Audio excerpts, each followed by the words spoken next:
So the very initial steps that Jim made a trip to Japan to meet with Koshiro before we ever signed the deal for the rights.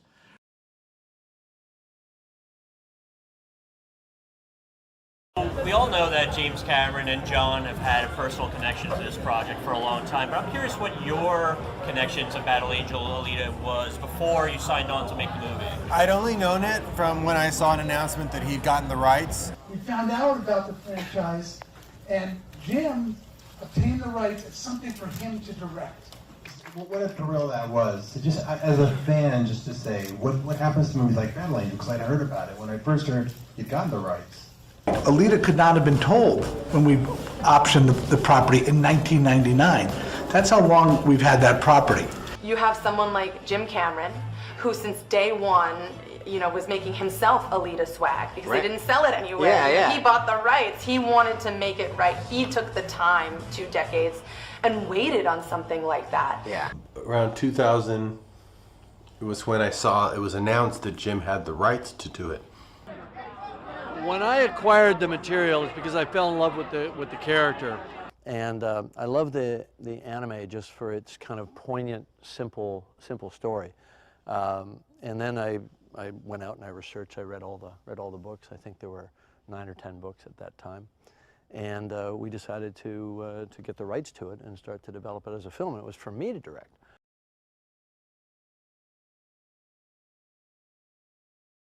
So the script, I just loved the script. It was great. I just needed to make it shorter so that we could convince the studio to give us the money to go make the movie.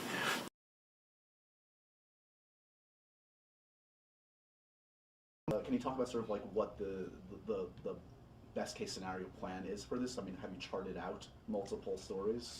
Unless the first movie works, there's no point to think about it. We weren't making Avatar saying, okay, let's plan out 4 other sequels, for Avatar. So, we really invested in making this a complete story. But as Robert touched on, Koshiro has written 30+ mangas. We pulled from 3 of them for this story. So there's plenty more places to go. Material to go.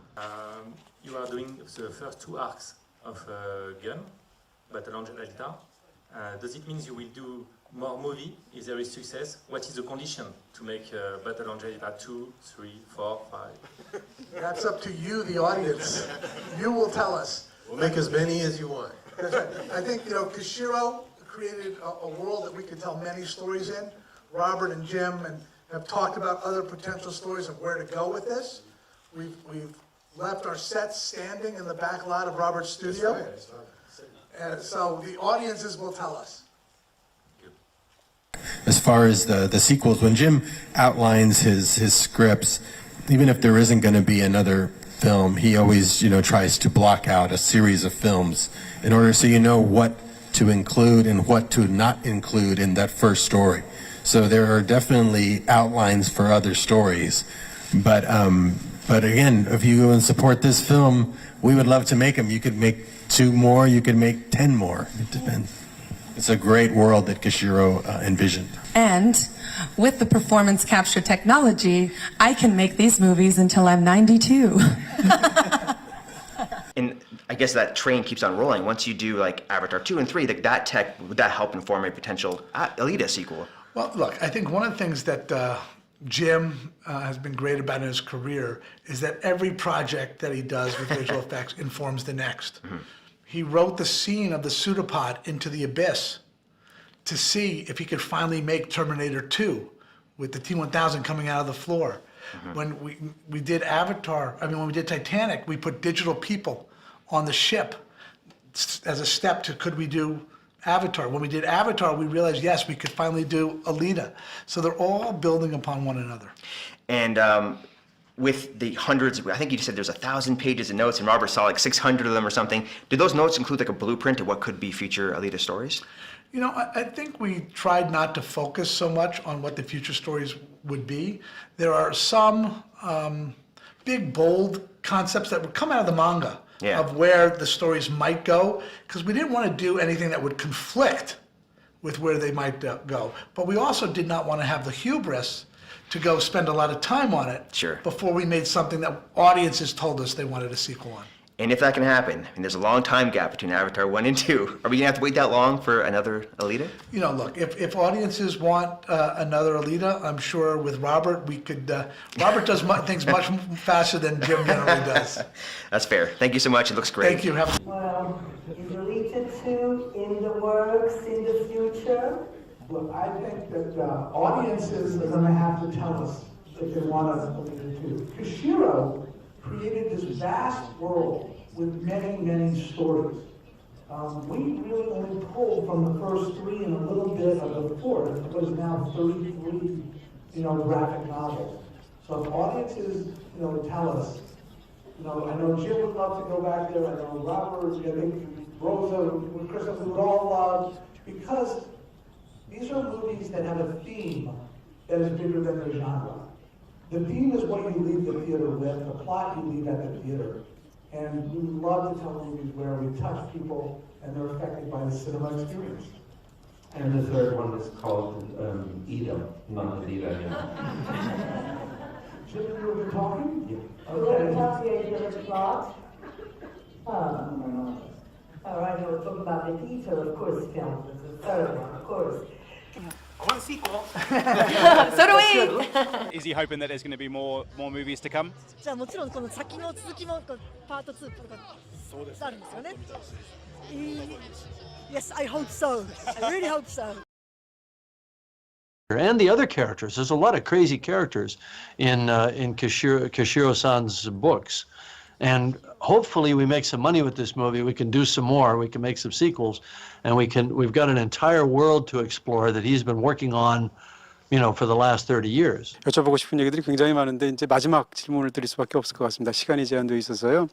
영화를 다 보고 나니까 이 영화는 그 자체로 완결적이라는 측면에서 굉장히 마음에 들었습니다. 그럼에도 불구하고 영화를 보고 나면 속편이 보고 싶어지는데요. 분명히 다음 이야기가 있을 것 같은데 향후에 이 영화의 속편에 관한 계획은 현재로서는 어떻게 잡고 계신지 궁금합니다. Now, of course, Koshiro's books, he's got so many books and many more that he's created even since I wrote this script. And the movie that we're releasing now really covers story information from the first 3 books. So we've got many books still to go to draw from. And Robert and I have a pretty good roadmap for a number 2 and a number 3. But it all depends on whether we're successful now. Otherwise, that's it, folks. Let's jump to Alita. And forgive me if I say Battle Angel Alita, okay? Because that's what's in my head. No, but you can't. I know I can't. It's Alita, Battle Angel. Because the next one will be Alita, Fallen Angel, and Alita, Exactly. Avenging Angel, and Alita, whatever. I mean, that's assuming we make some money. Otherwise, It'll be Alita. Who's Alita? Alita? Alita? There was an Alita? I don't remember Alita. We'll see what happens with this one. If audiences tell us they want other stories in this world, we would love to do that. Do you guys have any sort of outline, plan, thoughts for sequels for this film? First of all, audiences don't have to tell us if they want it. Jim Cameron gave Robert Rodriguez over 600 pages of notes on top of his 186-page script. A lot of that had to do with where do these characters go. Again, that same idea that if they know where they're going, it's going to inform their present. And when Rosa was given the part, Jim wrote her an email. And she said, I'm turning over my child to you, and you're now going to bring her to life. And then he gave her 12 pages of notes on her character. When we have the character of Nova in the movie. That actor, I'm not giving away anything. Thank you. See that? Exactly. Okay. Well, that actor who's, just in a few scenes, Jim gave him 17 pages of notes about his character. So I think we got, a few ideas that people have wanted. 西野さん。皆さん、続編が見たいですか？僕はすごく見たいです。大家想看续作吗？我非常想看这部电影的续作。大家想看续作吗？ぜひ中国で大ヒットさせて続編が見られるようにしてください。よろしくお願いします。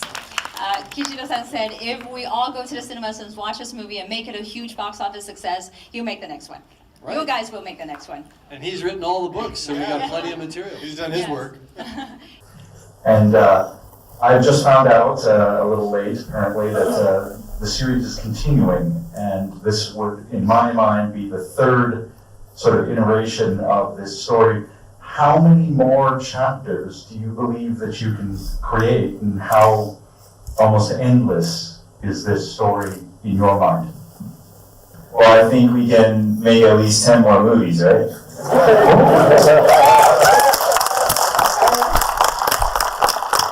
Personally, I hope we see her return to the big screen many times over.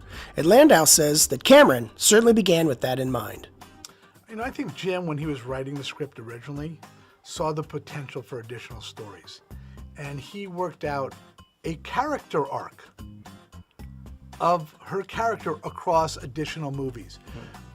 Why? Not because he had the hubris that we'd be making those movies, but by defining where it might go, it helped him define where her character was in the first movie.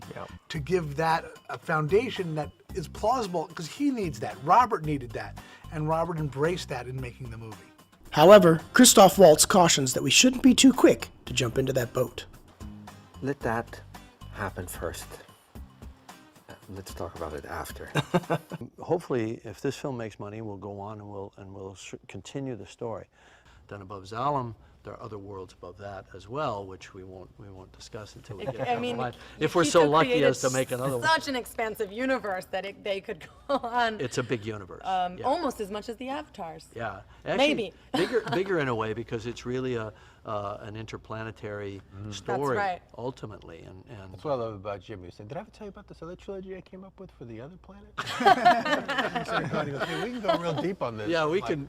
Wow. Yeah, it just kind of opens up in kind of If you've fractal ever read the detail. books, Right? you're like, it goes on. You can't explain what happens in last order. No. It's like, nanobots, she's a butterfly, just chill. You don't know. You don't know. You don't know. It's just cool and beautiful. Yes.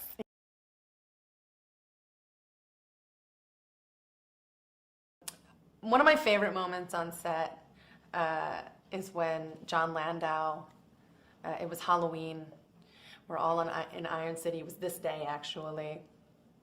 And John Landau shows up and he's wearing a Halloween costume, and it's a big hot dog wiener in a bun, and his head is the top of the wiener. And we're like, oh my God, that's so funny.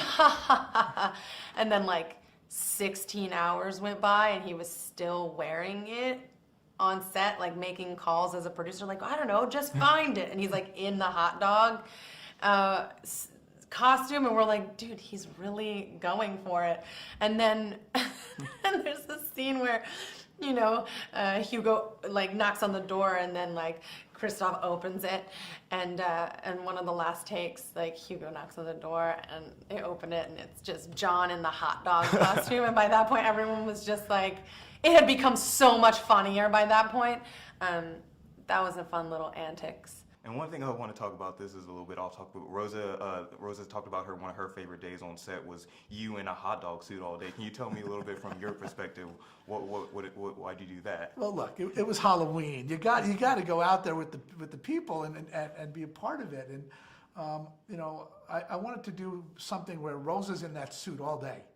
I wanted to do something where I wasn't just putting on a hat or doing this, but where I was in a suit and could relate to what she's going through. And I think people saw it for the first 10, 15 minutes and said, oh, John's going to get out of that. Mm-hmm. I stayed in it all day. If you're not doing it, you got to do it. And I even substituted Rosa in a shot where we took her out of a shot, and I stood in her place, and Christoph Waltz opened the door, and I walked out as a hot dog, and we sent that footage to the studio and showed it to them. Oh, well, will the public ever get to see that? Maybe on the Blu-ray. On the Blu-ray? Yeah. Okay, yeah. Cool.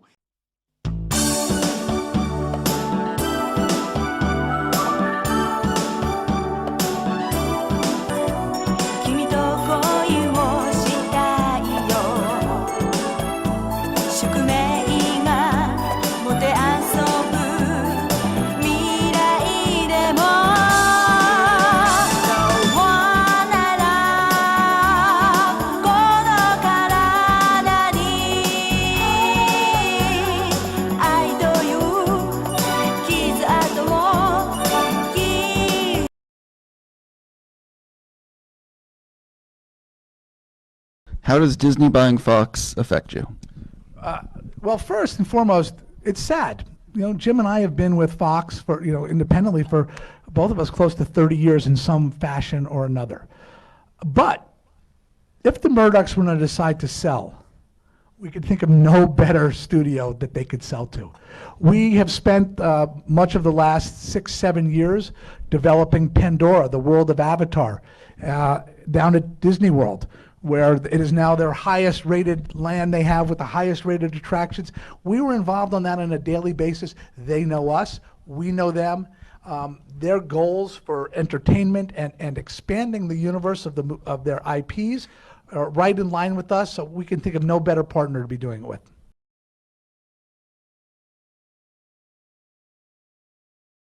You talked about the blade, and that's kind of a key part for the character, but so obviously, so is the Berserker suit. From your perspective, does the performance change a lot when you go from her original suit to this Berserker, almost alien outfit? Yes, absolutely. Well, for starters, how many movies have you seen made by male filmmakers who chronicle the formative evolution of a young teenage girl? None. Exactly, yeah. None. And I read scripts all the time. None of them talk about the formative years of a female body. And they've managed to do that, and I picked up on that. When we see her, she's 14, and she's in a body that's not really her. She's like, I feel uncomfortable in this body. It's not my body. Mm-hmm. If you've ever been a 14-year-old girl, you know how that feels. You're like exploding out of this like foreign body. Mm-hmm. So she's in a foreign body. She's very like erect. She's very, vulnerable and heart to the sky in the beginning, and as she transitions, both emotionally, she transitions also into a new body, and now this is her body. We know it is her body, and it is very capable it's more capable than her previous body. It's a war machine. Mm-hmm. But it is her body. It's the one that she knows, this is me. And that's a hard transition to make in real life as a woman. Like, I'm becoming a woman, and that's an awkward process, and it's an uncomfortable process. But alas, here I am. I've transformed into a woman. So now she's 18, and she has, her physicality is a little bit more natural to her emotions, and a little more natural in terms of like she can, sort of sit like this. She's not just like hi, I'm Pinocchio, I'm Alita. She's, as her internal world shifts, her body shifts. As the struggle starts to really mount, it starts to really show in her physicality. But again, it's just such a beautiful transition to put on film, and in such a good way to convey it, as in like, here is your old body, here is your new body. And by the way, both bodies are right proportionally. And they're not hypersexualized, they're not overtly infantilized, they're not, Murakami'd. They are real representations of bodies.